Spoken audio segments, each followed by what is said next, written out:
Hey guys, welcome back to our channel Dream Epic. इस video में मैं आपको क्लास 12 बिजनेस स्टडी का चैप्टर फर्स्ट, जो कि हमारा nature and significant of management है, इस चैप्टर को पढ़ा रही हूँ। इससे पहले मैंने इस चैप्टर का 2 वीडियो बना चुकी हूँ, जिसके फर्स्ट वीडियो में हम लोगों ने मैनेजमेंट के बारे में पढ़ा था, उसके सिग्निफिकेंट और नेचर के बारे में पढ़ा था और फीचर्स के बारे में पढ़े थे। और उसके सेकेंड वीडियो में लिमिटेशन के बारे में आई थिंक हम लोग पढ़े थे और लेवल ऑफ मैनेजमेंट के बारे में पढ़े थे। और इस वीडियो में हम लोग फंक्शन ऑफ मैनेजमेंट के बारे में पढ़ेंगे कि आखिर में मैनेजमेंट का क्या क्या फंक्शन होता है। उसके बाद ऑब्जेक्टिव ऑफ मैनेजमेंट इस वीडियो में ही हम लोग कवर करेंगे। So let start. तो हम लोग फंक्शन ऑफ मैनेजमेंट के बारे में पढ़ रहे हैं। फंक्शन ऑफ मैनेजमेंट क्या होता है, मैनेजमेंट का क्या काम होता है, किस तरीके से मैनेजमेंट करता है अपना वर्क, उस चीज़ को पढ़ते हैं हम लोग इसमें। तो सबसे पहले मैनेजमेंट का जो फंक्शन होता है वो तो प्लानिंग का मतलब क्या होता है, आप कोई भी चीज़ अपना करते हो तो सबसे पहले क्या करते हो, उस चीज़ के बारे में प्लान करते हो कि इस तरीके से करेंगे, पहले ये करना है फिर ये करना है, इस तरीके से। तो ये चीज़ को ही तो प्लानिंग बोलते हैं। प्लानिंग का मतलब क्या होता है कि करने के पहले सोचना, हम लोग क्या करने वाले हैं, कैसे करने वाले हैं, कब करेंगे और क्यों करेंगे, ये चीज़ जो होता है प्लानिंग होता है। ठीक है, तो प्लानिंग का मतलब क्या हो जाता है कि एक प्रोसेस है जो कि हम लोग एडवांस में सोचते हैं कि क्या करना है, कैसे करना है, कब करना है, कहाँ से करना है और कौन करेगा, ये सब हमारा प्लानिंग में आ जाता है। और हम लोग कह देते हैं कि प्लानिंग, अच्छा एक बात बताओ, प्लानिंग का मतलब क्या होता है, आप यहाँ हो, ठीक है, और आपको कहाँ तक पहुँचना है, उस चीज़ को कैसे आप करोगे कवर। अभी आप क्लास 10th में हो, आपको 90+ लाना है, तो उस चीज़ के लिए आप प्लानिंग करोगे ना, 90+ लाने के लिए प्लानिंग करोगे। तो यही इसी को कह देते हैं कि प्लानिंग जो होता है वो एक ब्रीज का गैप होता है, जहाँ की अभी हम लोग जहाँ हैं और हम लोग को जहाँ पहुँचना है, उसके जो गैप है उसको ही हम लोग प्लानिंग बोल देते हैं। ठीक है, तो प्लानिंग का नॉर्मली मीनिंग यही होता है कि एडवांस में सोचना, क्या करना है, कैसे करना है, क्यों करना, कौन करेगा, कैसे होगा, ये सब प्लानिंग में आ जाता है। ठीक है, तो मैंने यहाँ लिखा है कि प्लानिंग, तो it is a process of thinking advance what is to be done, how is to be done, where is to be done, when is to be done, by whom is to be done. ठीक है, और planning bridge the gap between where we stand today and where we want to reach, ये हमारा planning हो जाता है। ठीक है, अब हम लोग में जैसे कि आप एक बिज़नेस स्टार्ट करने वाले हो, ठीक है, आप बिज़नेस स्टार्ट करोगे तो उस बिज़नेस को स्टार्ट करने के पहले आप उसके बारे में सोचोगे कि कैसे करेंगे, क्या करेंगे, यही चीज़ तो प्लानिंग हो जाता है। उसके बाद आप उस बिज़नेस को करने के बाद, सोचने के बाद आप क्या करोगे, उस चीज़ को अरेंज करोगे, वो हमारा सेकेंड फंक्शन हो जाता है ऑर्गेनाइजिंग। ऑर्गेनाइजिंग का मतलब क्या हुआ, ऑर्गेनाइज का मतलब हुआ कि आप अरेंजमेंट करना, आप जिस तरीके से प्लानिंग किए हो उस प्लानिंग को के हिसाब से आप अपना अरेंजमेंट करोगे कि हाँ ये ऐसे कर देते हैं, ये ऐसे कर देते हैं, ये इतना टास्क हो जाएगा, ये ऐसा हो जाएगा। तो यही तो हमारा ऑर्गेनाइजिंग, जो कि सेकंड फंक्शन हो जाता है। ऑर्गेनाइजिंग क्या हो जाता है, एक मैनेजर फंक्शन होता है जिसमें कि हम लोग ड्यूटी असाइन करते हैं कि ये ऐसा करना है, ग्रुपिंग टास्क करते हैं कि इस एक डिपार्टमेंट बनाएंगे, इस तरीके का डिपार्टमेंट बना दिए, ये हो गया, और क्या क्या रिक्वायरमेंट है हमारे रिसोर्स के, वो सबको रिसोर्स क्या ज़रूरत है तो इतना रिसोर्स ला दिए, ये कर दिए। तो ये हमारा ऑर्गेनाइजिंग हो गया। अब इसके बाद वाला जो नेक्स्ट स्टेप है वो हमारा स्टाफिंग हो जाता है। देखो, प्लानिंग करने से तो कुछ नहीं होता और उस चीज़ को सामान लाने के बाद भी तो कुछ नहीं होगा। जब तक तो कोई इंसान उसको नहीं करेगा तो वो कैसे प्लान पूरा होगा आपका। तो इसके वजह से हम लोग स्टाफिंग करते हैं। स्टाफिंग का मतलब होता है कि फाइंड राइट पर्सन को ढूंढना फॉर अ राइट जॉब के लिए, और having a right qualification at the right time. इसका मतलब क्या, इसका मतलब है कि जो इंसान जिस काम के लिए सही है उस इंसान को ढूंढना और वो काम देना, ये स्टाफिंग हो जाता है। ठीक है, स्टाफिंग का मतलब क्या कि जैसे कि आपको अकाउंटिंग का काम करना है तो आप अकाउंटिंग जो इंसान बहुत अच्छी तरीके से करता है उसको ढूंढोगे, फिर उसको वो वर्क दोगे, तो ये स्टाफिंग में आ जाता है।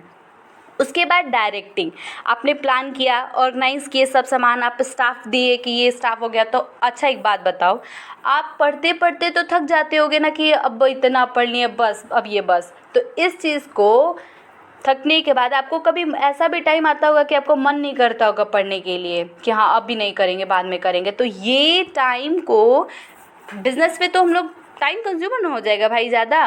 तो इसी के लिए हम लोग डायरेक्टिंग करते हैं। डायरेक्टिंग में क्या करते हैं, उस लेबर को, इंसान को, जो भी वर्क कर रहा है उसको हम इन्फ्लुएंस करते हैं, लीडिंग करते हैं, मोटिवेट करते हैं कि तुम ये काम कर सकते हो, तुम ये काम करो, और वो अपना अच्छा दिखाएगा।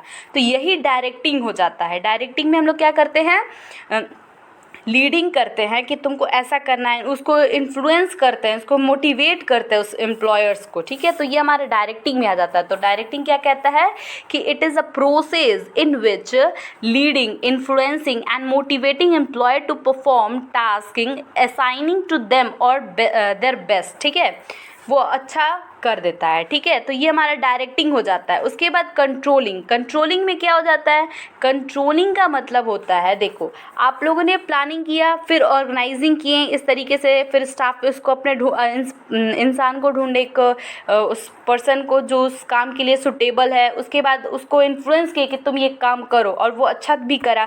तो लास्ट में आप बिजनेस के लास्ट में क्या करोगे, अब अपने प्लान के परफॉर्मेंस को, कि हाँ हम इस तरीके से प्लान किए हैं और अभी कितना हुआ है, उन दोनों को कंपेयर करोगे कि आखिर में हम कितना पहुंचे हैं अपने प्लान के हिसाब से। तो इसी को कंट्रोलिंग बोल देते हैं। कंट्रोलिंग का मतलब क्या हुआ है कि इसको हम कंपेयर करते हैं एक्चुअल परफॉर्मेंस से विद अ प्लान परफॉर्मेंस से। हम जो प्लान किए हैं उसके परफॉर्मेंस से, और जो हमारा प्लान अभी परफॉर्मेंस हुआ है, जो काम हुआ है, उन दोनों को कंपेयर करते हैं और फिर देखते हैं कि कितना हमारा कंप्लीट हुआ है टास्क, ठीक है। और अगर कोई उसमें डेविएशन है, डेविएशन मतलब कि कुछ कमी रह गई है, तो वो कमी क्यों रह गई है, इस रीज़न को भी फाइंड आउट कौन करता है, कंट्रोलिंग।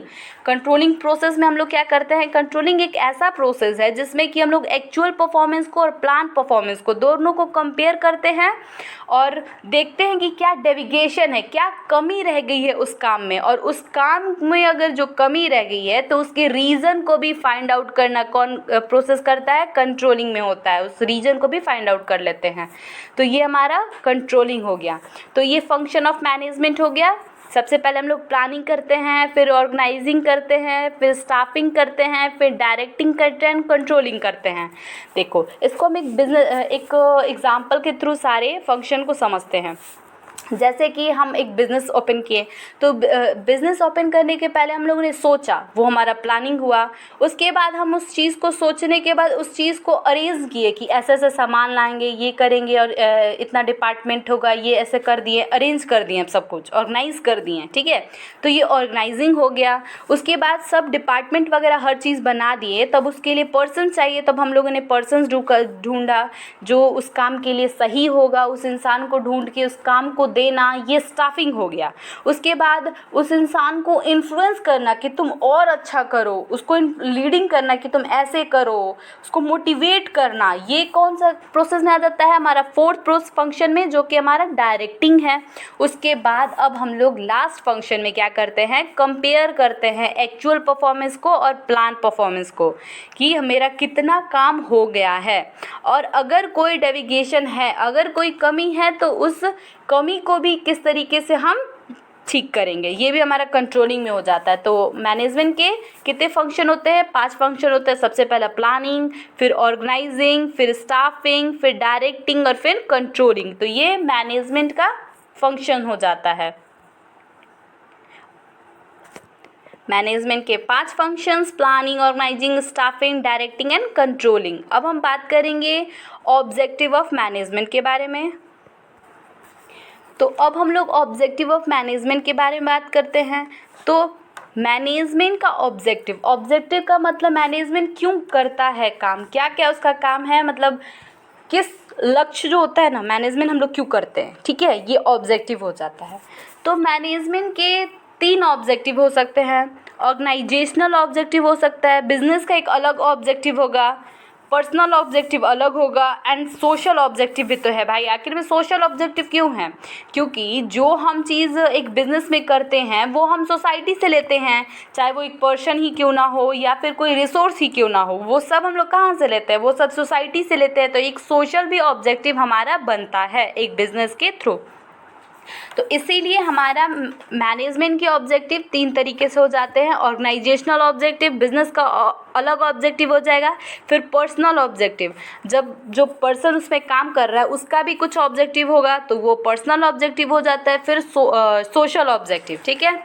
तो सबसे पहले हम लोग बात करते हैं ऑर्गेनाइजेशनल ऑब्जेक्टिव। ऑर्गेनाइजेशनल का क्या ऑब्जेक्टिव होगा? ऑर्गेनाइजेशन हम लोग बिजनेस को मैनेज इसलिए करते हैं कि वो प्रॉफिट हो, ग्रोथ हो उसका, और अच्छी तरीके से वो बिजनेस स्मूथली चले, इसलिए हम लोग मैनेजमेंट करते हैं बिजनेस का। तो मैनेजमेंट ऑर्गेनाइजेशन के हिसाब से मैनेजमेंट का मेन ऑब्जेक्टिव क्या हो जाएगा कि profit, growth and smooth running, ठीक है। तो ये हमारा ऑर्गेनाइजेशनल ऑब्जेक्टिव हो जाता है। उसके बाद पर्सनल ऑब्जेक्टिव किस तरीके से? देखो, जो इंसान उसमें वर्क करेगा, जैसे कि एक एम्प्लॉयर्स है, उसकी भी तो कुछ पर्सनल अचीवमेंट होते हैं कि हाँ हम ये अच्छी तरीके से वो करेंगे। तो ये मैनेजमेंट का काम बनता है कि उसका पर्सनल गोल को भी पूरा करना। अगर वो जैसे कि बेटर वर्किंग कंडीशन देना उस पर्सन को, फिर अच्छी सैलरी देना उसको। देखो, अगर 2 बिज़नेस है, ठीक है, 2 ऑर्गेनाइजेशन है, 2 बिज़नेस है, ठीक है। एक में 2000 मिलेगा और उसी काम को दूसरे में 4000 मिलेगा, उसी काम को। तो हम सिर्फ 4000 में ना, हम 4000 वाले में जाएंगे, 2000 वाले में तो नहीं जाएंगे। तो एक कॉम्पिटिटिव सैलरी भी ज़रूरी है मैनेजमेंट में, एक बिज़नेस में। इसीलिए पर्सनल ऑब्जेक्टिव में कॉम्पिटिटिव सैलरी भी आता है कि अच्छी सैलरी मिलेगी तो वो जो एम्प्लॉयर्स है उसका अचीवमेंट होगा। वो जब अच्छा सैलरी मिलेगा तो वो और अच्छी तरीके से आप उस बिज़नेस में काम करेगा और मेहनत करेगा तो उससे भी अच्छी सैलरी मिलेगी उसको। तो इसकी वजह से उसका पर्सनल ऑब्जेक्टिव क्या हो जाता है? कॉम्पिटिटिव सैलरी भी उसका हो जाता है। और बिज़नेस का पर्सनल ऑब्जेक्टिव के हिसाब से बेटर वर्किंग कंडीशन देना उसको, ये सब पर्सनल ऑब्जेक्टिव हो जाता है। उसके बाद हमारा आता है सोशल ऑब्जेक्टिव। सोशल ऑब्जेक्टिव में क्या होता है? देखो, हम लोग चाहे वो एम्प्लॉयर्स हो या फिर कोई भी रिसोर्सेज हो, वो सब हम लोग कहाँ से लाते हैं? वो सब सोसाइटी से आता है। तो सोसाइटी से आता है तो हमारा भी तो कुछ रिस्पॉन्सिबिलिटी बनता है एक बिज़नेस के तौर पे कि हम उनको भी कुछ दें, ठीक है। तो एक सोशल ऑब्जेक्टिव इसके लिए आता है, ठीक है। और सबसे पहले इसमें आता है कि हम लोग जो प्रोडक्ट बनाते हैं वो बेटर क्वालिटी का हो और एक रीज़नेबल प्राइस पे हो, ठीक है। मतलब अच्छा प्राइस हो जिससे वो हर इंसान उसको खरीद सके और बेटर क्वालिटी भी हो। ये हमारा रिस्पॉन्सिबिलिटी बनता है एज अ मैनेजर, ठीक है। मैनेजमेंट का सोशल ऑब्जेक्टिव में सबसे पहले क्या आता है? Better quality of product at a reasonable price. उसके बाद क्रिएटिंग एम्प्लॉयमेंट अपॉर्चुनिटी, ठीक है। सोसाइटी में हम लोग एम्प्लॉयमेंट अपॉर्चुनिटी को क्रिएट करें, ये भी एक हमारा ऑब्जेक्टिव हो जाता है। फिर वेलफेयर स्कीम्स लाएं, कस्टमर सेटिस्फेक्शन हो, तो ये सब जो होता है वो सोशल ऑब्जेक्टिव हो जाता है, ठीक है। तो ये हुआ objective of management. I hope कि आपको सब समझ में आया होगा। तो please like, share my videos and subscribe my channel और also press the bell icon, जिससे आपको मेरे हर वीडियो का नोटिफिकेशन मिलता रहेगा। तो मिलते हैं नेक्स्ट वीडियो में नेक्स्ट टॉपिक के साथ। Thank you.